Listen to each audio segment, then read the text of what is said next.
بسم الله الرحمن الرحيم. التحيات لله والصلوات والطيبات السلام عليك أيها النبي ورحمة الله وبركاته.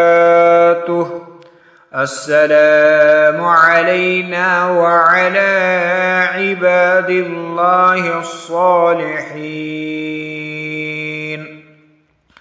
أشهد أن لا إله إلا الله وأشهد أن محمدًا عبده ورسوله.